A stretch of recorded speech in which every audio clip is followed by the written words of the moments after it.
Sunday, June 15, masaswerteng oras ay nasa screen nyo na po. Si Rooster ang kailangan mag-ingat, East ang kailangan nating iwasan na lokasyon. Maswerte ang mag-alay ng sakripisyo ngayong araw na ito.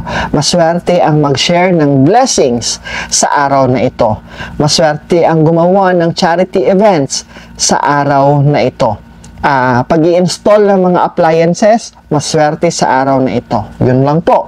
Wala tayong nakikitang iba pang maswerte. Wala rin tayong makikitang kailangang iwasan ng mga activities. Pag ganito, inuulit ko po, pag ganito, you have to be extra careful sa kung anumang activities, lalong-lalo na kung maraming tao ang involved, lalong-lalo na kung may mga tao na kailangan mag-travel galing sa malayo, kailangan talagang mataimtim at seryosohang paghingi ng gabay at dasal ang kailangan natin gawin.